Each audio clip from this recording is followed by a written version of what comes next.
Brioche bread அது வந்து பண்ண போறோம். பிரெட் மாதிரி பண்ணல, brioche வந்து ரோல்ஸ் மாதிரி சின்ன சின்ன பன்ஸ் விதவிதமான ஷேப்ல பன்ஸ் வந்து எப்படி பண்றதுன்னு காணிக்க போறேன். ஸோ இது ஒரு பேசிக், அதாவது இதுக்கும் பிளெயின் பிரெட் பன்னுக்கும் வித்தியாசம் என்னன்னு பார்த்தீங்கன்னா இதுல எக் உண்டு, அதுக்கப்புறம் பட்டர் உண்டு, விச் நான் மறந்துட்டேன். ஸோ பட்டர், எக் இதெல்லாமே கொஞ்சம் தாராளமாக போடணும். அதுதான் வந்து நார்மல் பன்னுக்கும் பிரியோஷ் ரோலுக்கும் உள்ள வித்தியாசம். ஸோ இதில் வந்து நான் என்ன வச்சுருக்கேன்னு பார்த்தீங்கன்னா 2.5 கப்பு மைதா மாவு இருக்குது. ஸோ இதை ஓரத்தில் வச்சிடலாம். ஃபஸ்ட்டு வந்து ஈஸ்ட்டை வந்து ஆக்டிவேட் பண்ண போகிறோம்.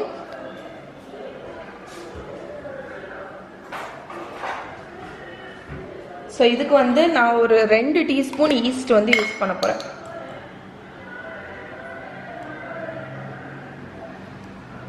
ஓகே, ஸோ ஈஸ்ட்டை வந்து ஆக்டிவேட் பண்ணுறதுக்கு ஃபஸ்ட்டு ஈஸ்ட்டை வந்து ஒரு பவுலில் போட்டுருங்க. அதுக்கப்புறம் அதுக்கு வந்து சுகர் ரொம்ப பிடிக்கும், அதனால ஒரு 1/2 டீஸ்பூன் சுகர் அதில் ஆட் பண்ண போகிறேன். ஸோ ஈஸ்ட்டு கூட சுகர் ஆட் பண்ணிவிட்டு ஏதாவது வார்ம் ஆட்டு ஊற்றினோன்னா அந்த ஈஸ்ட் வந்து ஆக்டிவேட் ஆகிடும். ஈஸ்ட் வந்து ஒரு உயிருள்ள பொருள் மாதிரி. ஸோ இதில் சுகர் இதுவும் போட்டிருக்கு. இது வந்து பால் வந்து நான் வார்மாக வச்சுருக்கேன், ரொம்ப சூடாக இருக்கக்கூடாது. சூடாக இருந்தால் ஈஸ்ட் வந்து இதாகிடும், செத்து போயிடும், ஆக்டிவேட் ஆகாது. ஸோ ஒரு 1/2 கப் அளவுக்கு பால் ஊற்றிருக்கேன். இப்போ இந்த ஈஸ்ட் இதை வந்து ஒரு 5 நிமிஷம் ஓரத்தில் வச்சிடலாம், அது ஆக்டிவேட் ஆகட்டும். இதில் வந்து நம்ம மற்ற இன்க்ரீடியன்ட்ஸ் எல்லாம் ஆட் பண்ணிடலாம். ஸோ இந்த மைதா மாவில் ஃபஸ்ட்டு உப்பு போட்டுடலாம். ஓகே, கொஞ்சமாக. இந்த பிரியோஷ் வந்து கொஞ்சம் ஸ்வீட்டாக தான் இருக்கும், அதனால் உப்பும் போடணும், சுகரும் போடணும். பட் நம்ம சுகரை வந்து லைட்டாக பாலில் கலந்து தான் போட போகிறோம், இந்த ஈஸ்ட் ஆக்டிவேட் ஆனோன்னு. ஸோ இதை வந்து மிக்ஸ் பண்ணி விட்டுருங்க. ஸோ இப்போ நான் ஒரு ஸ்டெப்பு பண்ண போகிறேன். அது என்னன்னு பார்த்தீங்கன்னா, இந்த எக்கு வந்து ஒரு எக்கு உடச்சி வச்சுருக்கேன், அதை வந்து நல்லா பீட் பண்ணிவிட்டு இதில் வந்து ஒரு டேபிள் ஸ்பூன் அளவுக்கு எடுத்து வச்சிடணும். ஸோ கடையில் உள்ள மாதிரி உங்களுக்கு ப்ரெட்டு பன்னுக்கெல்லாம் அந்த ப்ரௌன் கலர் வரணுன்னா அதுக்கு வந்து அந்த எக் வாஷ் வந்து முக்கியம். ஸோ நான் வந்து அந்த 1 டேபிள் ஸ்பூன் அளவுக்கு எக்கை வந்து எடுத்து வச்சுட்டு இதில் கொஞ்சம் பால் வந்து ஊற்றி ஒரு டேபிள் ஸ்பூன் பால் ஊற்றி, ஸோ இதுதான் நம்மளோட எக் வாஷ். ஓகே, இது வந்து நம்ம கடைசி தேவை, இதை ஓரத்தில் வச்சிடலாம். இப்போ வந்து நம்ம மாவு எடுத்துடலாம். ஸோ இது ஈஸ்ட் வந்து ஆக்டிவேட் ஆகிடுச்சு. ஸோ ஈஸ்ட் எடுத்துருங்க. ஈஸ்ட் எப்படி ஆக்டிவேட் ஆகிருக்குன்னு உங்களுக்கு தெரியும்னா இதுக்கு மேலே வந்து அப்படி ஃபோமியாக வரும். அப்படி வந்துச்சுன்னா ஈஸ்ட் வந்து ஆக்டிவேட் ஆகிடுச்சின்னு அர்த்தம். ஸோ இப்போ வந்து இந்த ஈஸ்ட்டு கூட நான் ஒரு 2லேருந்து 3 டேபிள் ஸ்பூன் சுகர் போட போகிறேன். உங்கள் ஸ்வீட்னஸ்க்கு தக்கட நீங்கள் போட்டுக்கலாம். ஸோ சுகர் போட்டு நல்லா பீட் பண்ணுங்கள். அதுக்கப்புறம் நம்ம இந்த விஸ்க் பண்ணி வச்சுருக்கிற எக்கை ஊற்றிடலாம்.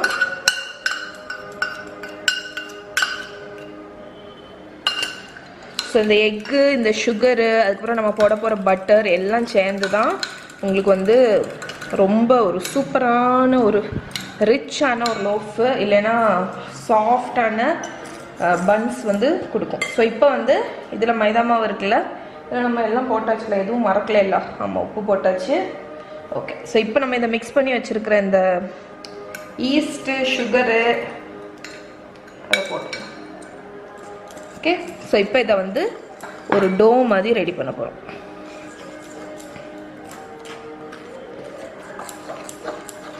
ஸோ இப்போ இதுலேயே வந்து நான் பட்டர் போட போகிறேன். ஸோ நான் வந்து 2.5 கப்பு இது வச்சுருக்கேன்ல, இதுக்கு வந்து ஒரு 3 டேபிள் ஸ்பூன் அளவுக்கு பட்டர் நீங்கள் போட்டுக்கலாம், தாராளமாக போட்டுக்கலாம், நல்லாயிருக்கும். பட்டர் நிறைய போட்டோம்னா, அதுக்குன்னு ரொம்ப நிறைய போடக்கூடாது. ஸோ இப்போ வந்து இந்த மிச்சம் உள்ள பால் தேவைக்கு தக்கன பால் ஊற்றி நான் வந்து ஒரு ஸ்டிக்கியான ஒரு டோ வந்து ரெடி பண்ண போகிறேன்.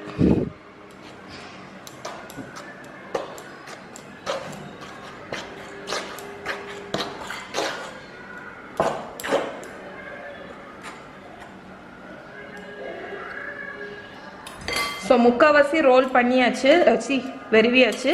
நான் இனி கையை வச்சு இதை நல்லா நீட் பண்ண போகிறேன்.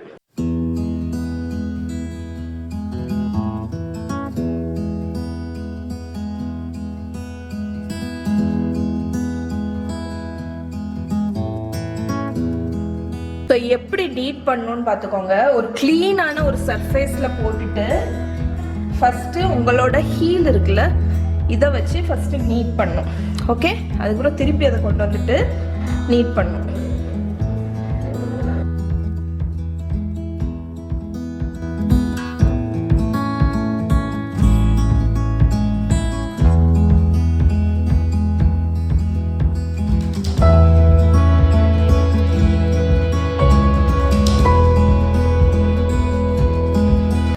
ஸோ இதை பாருங்கள் எவ்வளோ ஸ்மூத்தாக இருக்குன்னு. பிரியோஷ் ரோல்ஸோட டோ வந்து ரொம்ப ஈஸி கோயிங்காக இருக்கும் உங்களுக்கு. ஏன்னா வந்து நிறைய பட்டர் இருக்கிறதுனால ஒட்டாது, ஈஸியாக அழகாக வந்துடும். ஸோ இந்த மாதிரி நீங்கள் ப்ரெஸ் பண்ணும்போது அந்த டோ வந்து மேலே வந்து லைட்டாக பவுன்ஸ் ஆகும். அப்படின்னா நீங்கள் நல்லா நீட் பண்ணியிருக்கீங்கன்னு அர்த்தம். ஸோ இப்போ க்ளூட்டன் எல்லாம் ஆக்டிவேட் பண்ணியாச்சு. இதை மறுபடியும் ஒரு பவுலில் போட்டு இந்த ஓரத்தில் வச்சிட போகிறோம். இந்த ஆக்டிவேட் ஆன க்ளூட்டன் வந்து ரிலாக்ஸ் ஆகணும். ஓகே, அதுக்கு வேண்டி ரைஸ் பண்ண விட போகிறோம். ஸோ 1.5 மணிக்கூர்லேருந்து 2 மணி, சில சமயம் 1 மணிக்கூர் இல்லைருந்து 2 மணிக்கூர் வரைக்கும் ஆகும். உங்கள் இடம் வந்து ரொம்ப சூடாக இருந்துச்சுன்னா டக்குன்னு ஆக்டிவேட் ஆயிரும், ரொம்ப கூலாக இருந்துச்சுன்னா ரொம்ப நேரம் ஆகும். ஓகே, ஸோ அதனால் இதை ஓரத்தில் மூடி வச்சிடலாம்.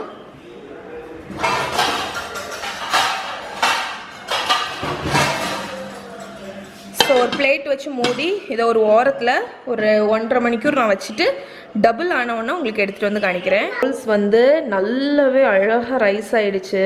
ஸோ இப்போ நம்ம வந்து இதை வந்து டிஃப்ரெண்ட் ஷேப் பாட்டு எப்படி ரோல் பண்ணலாம் அப்படின்னு உங்களுக்கு காணிக்கிறேன்.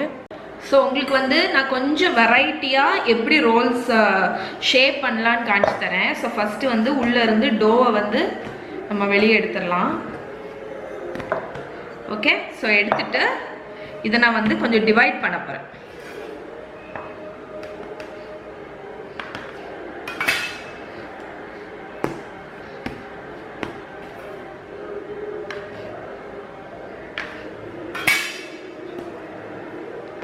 ஓகே, ஸோ ஃபஸ்ட்டு ரோலு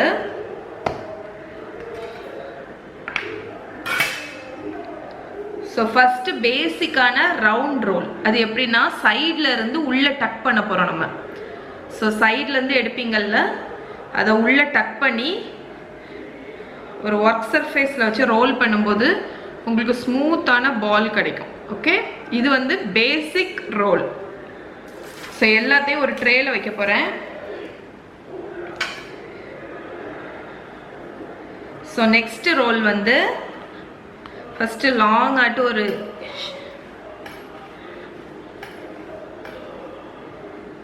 அதுக்கப்புறம் இதுவும் ரொம்ப ஈஸி தான். ஜஸ்ட் ஒரு பேசிக் ஆட்டு சும்மா ட்விஸ்ட் இது மாதிரி. ஓகே, ஸோ இது ஒரு டைப்பு. நெக்ஸ்ட்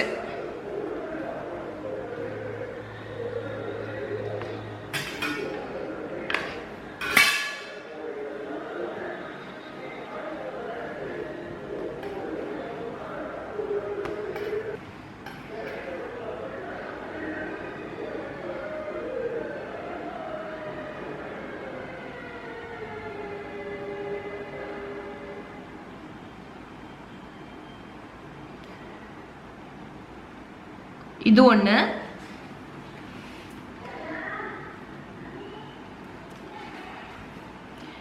ஸோ இப்போ வந்து நான் உங்களுக்கு பிரெய்டட் 3 ஜடை மாதிரி ரோல்ஸ் எப்படி பண்ணுறதுன்னு காணிக்கிறேன். ஸோ ஃபஸ்ட் இந்த டோவை எடுத்துக்கோங்க.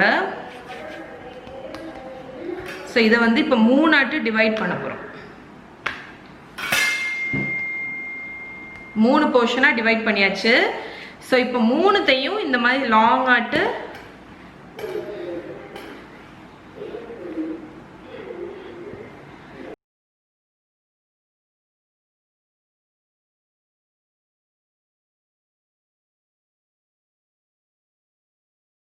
மூணு பிரைட்ஸ் வந்து லாங்காக ரோல் பண்ணி நான் வச்சுருக்கேன். ஸோ இப்போ இந்த 3த்துலேயும் இந்த எண்டை வந்து ஒட்டிக்க போகிறோம். ஓகே, ஸோ ஒட்டிட்டு இது ஒரு பிரைட்ஸ் எப்படி பண்ணுவீங்க, ஜடை போடுவீங்க, அதே தான் கான்செப்ட். 1 2க்கு போகும்.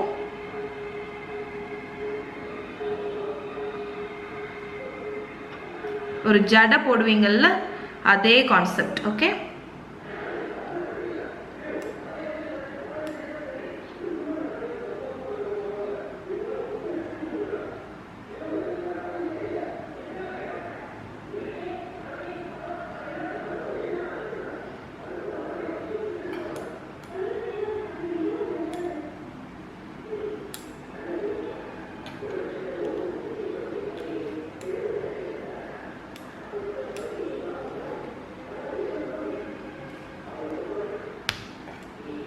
பிரெட்ஸ். இதுதான் braided roll. ஓகே, ஸோ இது நீங்கள் வந்து சைடில் ரெண்டுத்தையும் டக் பண்ணி இதை மெல்ல எடுத்து நான் இதில் வச்சிட போகிறேன்.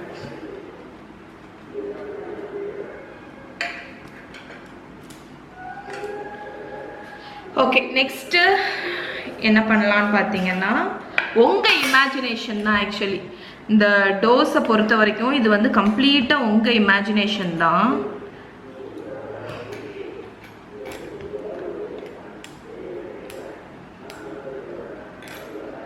ஸோ இது ஒரு பேசிக்கான ஒரு ரோலு.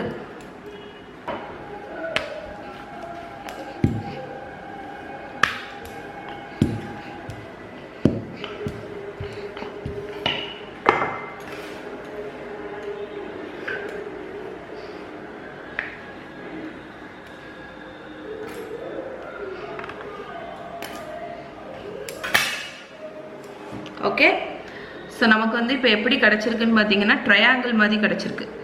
இப்போ வந்து இந்த லாங்கஸ்ட் எண்ட்லேருந்து ட்விஸ்ட் பண்ண போகிறோம் நம்ம. ஓகே,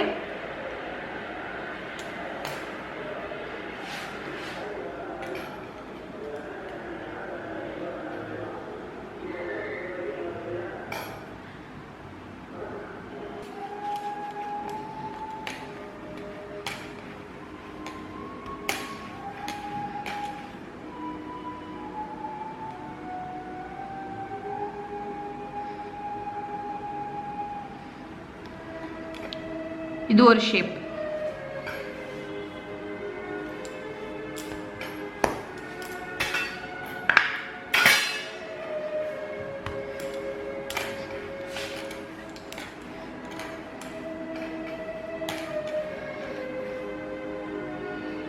ஸோ இது வந்து ஒரு நாட் மாதிரி.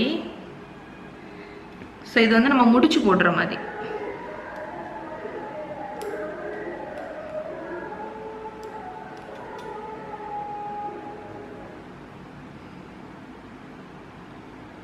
ஓகே,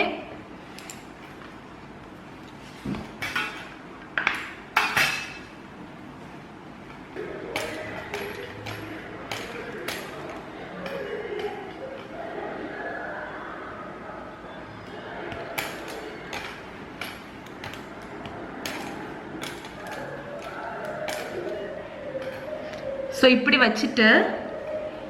வச்சுட்டு நம்ம இதை ட்விஸ்ட் பண்ண போகிறோம்.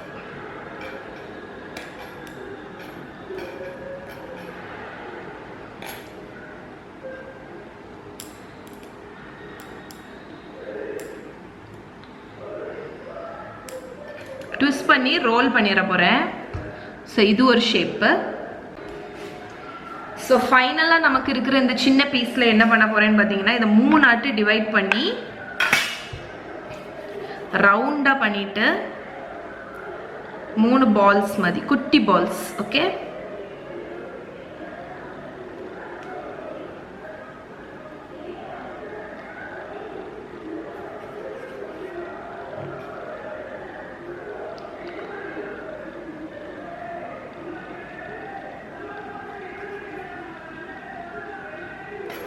ஓகே.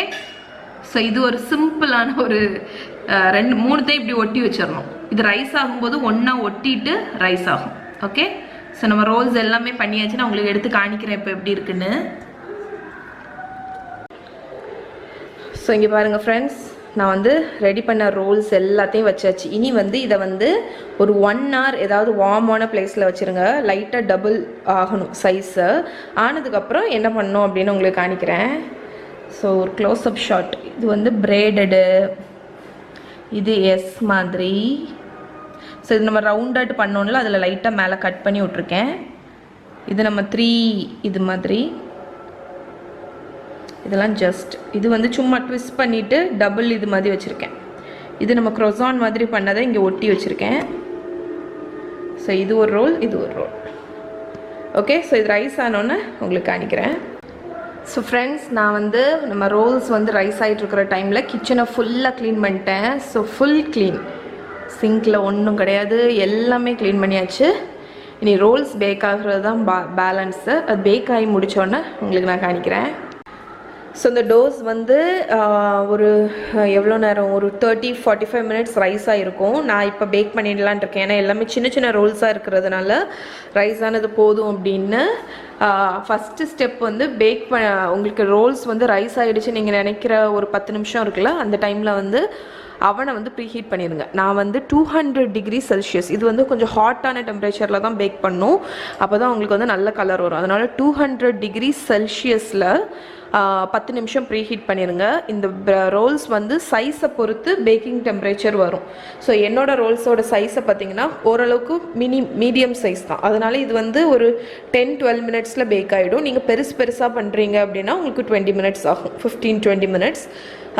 ஸோ அதனால் உங்கள் இஷ்டம் எவ்வளோ டைமுன்னு நீங்கள் வந்து ஒரு கண்ணு வச்சுக்கணும் உள்ளே வச்சோன்னே.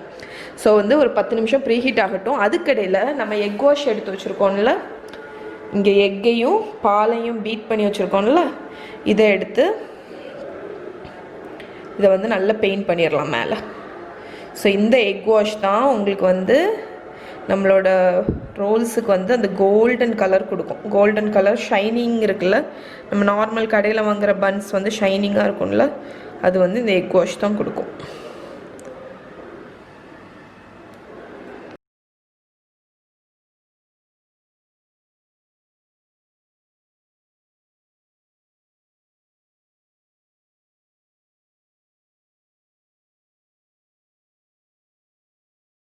ஸோ இந்த வீடியோலேயே இன்னொரு டிப்பு உங்களுக்கு கொடுத்துட்றேன். நிறைய பேர் வந்து எக் இல்லாமல் பண்ண முடியுமான்னு கேட்பீங்க. தாராளமாக பண்ணலாம். எக்கு நான் போட்ட இடத்துக்கு பதிலாட்டு எக்ஸ்ட்ரா பால் போட்டுக்கோங்க, அவ்வளோதான்.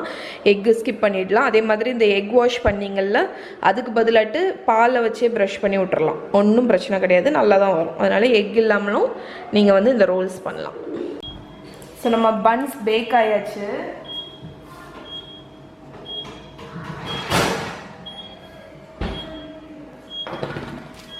சரிங்க, பாருங்கள், சூப்பராக பேக் ஆகிடுச்சு.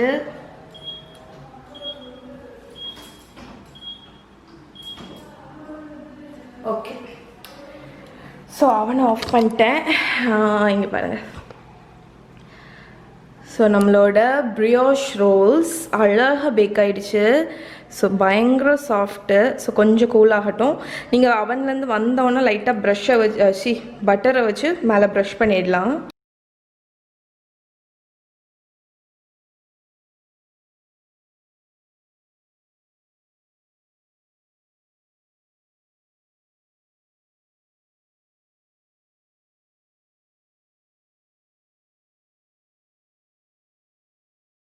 ஸோ இங்கே பாருங்கள், எவ்வளோ அழகாக க்ளாஸியாக வந்திருக்குல்ல.